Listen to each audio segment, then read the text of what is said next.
There are many interesting leaders and tales in the business world which are yet to be discovered, and today we are going to do exactly that. I'm very happy to introduce you to our next guest, Mr. Mohanraj Jagannivasan, who is a CEO of Duroflex Group.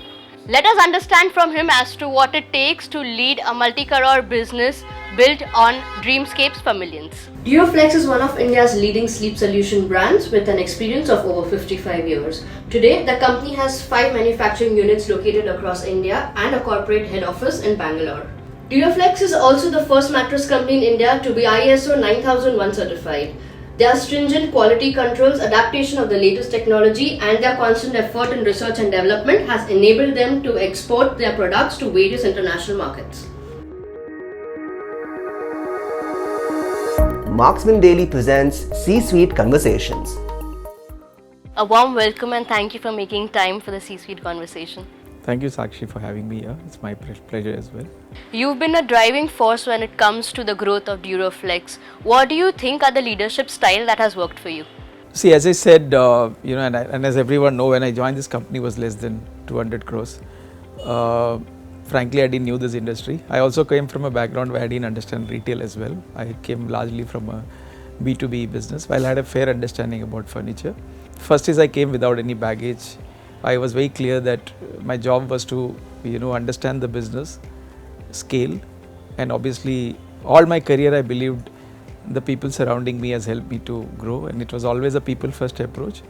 Most importantly, I feel, if your team around you and your people around you are good, they make you look good as well to the outside world, and that's something which we really worked upon, and that's what we worked. If I have to, summarize in a nutshell, 95% of the people who joined me in my early days, that is 7.5 years back, continues to stay with us, and they've all grown with the company, which means, we really worked on getting the right talent. We really worked on upskilling the current teams. Obviously, we did a lot of work on innovation. We did a lot of work on the brand. We did a lot of industry first stuff.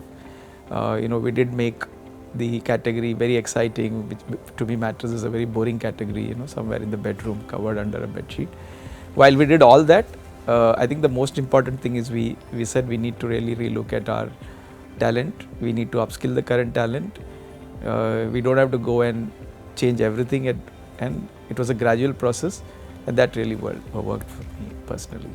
So when you said people first, when you recruit people at leadership levels, what are these qualities that you look for where you're convinced saying, yes, I need him on board and be a part of the organization? I look at the softer aspect. For me, more attitude makes a big difference. There are few dipstick, which you can do and understand, about his career growth part, whether he's been jumping, companies. Or is he driven? And whether has he contributed to the growth of the organization. So those are few things, I feel. Because personally for me, I've changed product categories all my life. I've sold from pickles and biscuits to LPG gas to sports nets to fishing nets to lighting, furniture. So I think what you need is good common sense and good attitude. Product knowledge, technical skills can be acquired, or you can still acquire it from outside. But I think attitude is very, very important, when you really look at building your team. So let's get to understand what Mr. Mohan Jagannivasan is all about, and how has your journey been from the beginning of time to now as a CEO? Frankly, the way I have kind of grown in my career, I don't do too much of planning, right? I kind of go with the flow, and I keep navigating, what I feel is right at that point in time. I would say 8 out of 10 times it's helped me. Maybe I have many failures. So I have a typical principle in my life, and I keep telling my team as well. And again, I'm just getting back to business. The reason, we are here today, post-COVID, I always tell my team, and I tell my son, I tell my family, it's always good to experiment. It is always good to fail. It is always good to fall. But as long as you're sure that you're going to fall forward, it's okay. Like, you're still better off than where you started. At least you learned something, and you won't repeat that again. And I would go back saying that failure is you learn, and if you succeed, then obviously you kind of replicate that and you move on. I think I was very lucky to get good mentors at every point in time, including now, when I moved from a B2B business from Wipro Consumer Care to a retail business. I had the privilege of working with, Mr. Vikram Rao, who is currently my mentor and my coach and my leadership coach as well, in really understanding this entire ecosystem. So I think life is a constant learning; it never stops, right? And as long as you have the right attitude and you're not planning too much too far, while you have at least a clear vision of where you want to reach, I think you will end up reaching there. And then you also have an expectation from yourself, na, ki this is what I had planned, and have I actually reached halfway also? I'm sure you also, when you sit alone, there would be time where you actually contemplate saying, ki this is what I had planned, am I going to the right direction? So my question to you is, when you've spoken about failure, what do you think are your coping mechanisms? I just learn out of failure. I think I have a strong resilience, and I am known to be very strong, resilient guy. I don't get into too much like depressed and collapsed mode if I fail. I kind of introspect.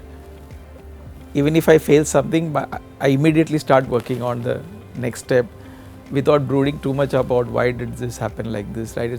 That's an event you can't undo, right? And you have to now learn from it, course correct and move on. And that happens in my personal life, that happens in my business life. Keep working. If I were to tell you something about my personal life, 2008 financial crisis, I lost almost everything I had because I had just invested in December and 2007, and January 2008 is when the Lehman Brothers collapse happened. Stock market crashed 40%. I did learn a lot that point in time. Similar in my career, there were situations where I tried jumping India, going abroad, trying to make a career there. Things didn't work out. I had to come back after 6 months, restart my career. But then I said, man, good, some learning. India is still a better place to be in, right? And India is shining. So, it does hurt you. I mean, finally you are an individual with some emotions, but I think it's more about learning and course correcting than anything else. I feel the most important aspect is, as long as you can understand your limitations and this is how much I can stretch and you play within that, I think you can be mentally peaceful and be very happy about your situation.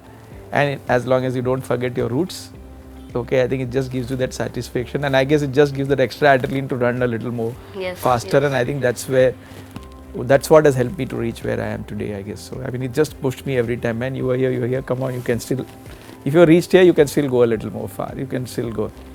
And hence I still feel, while I am 52, I feel very young at heart, and I feel I can just run maybe another 20 years. Attitude matters, right? Yeah, I just feel I can run another 20 years, and I can just rebuild myself also if needed.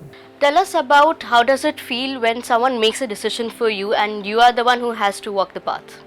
Well, in the professional life, in my current role, I work with promoters, I work with the board, and when you're new in an organization, obviously there is a certain precedent, so you need to obviously give ear to everyone, right? And I think important is you have to win trust before everybody says, man, this guy can take a decision, and that's how it works.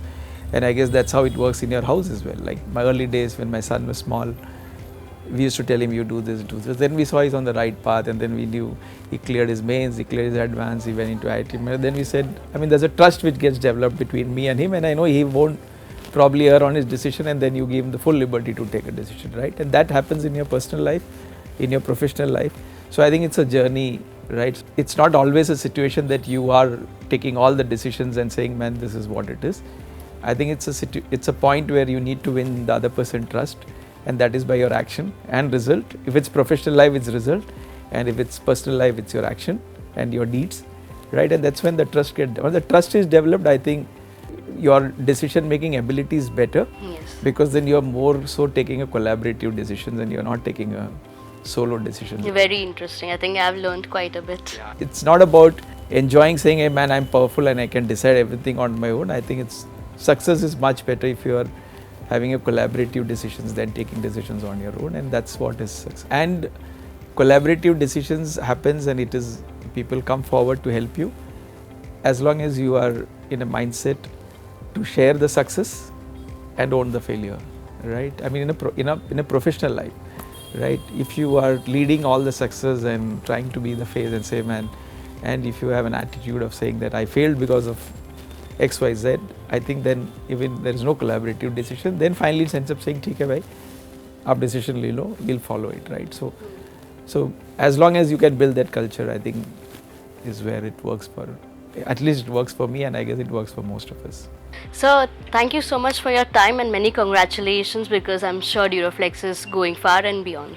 Thank you, Thank Sakshi. you. Thank you so much. Interviewing Mr. Mohanraj Jagannivasan has been an experience in itself. It has also made me realize that beyond a CEO's title, there is also a person who is driven by passion and dreams. I hope you enjoyed the C-suite conversation as much as I did. Look forward to many more.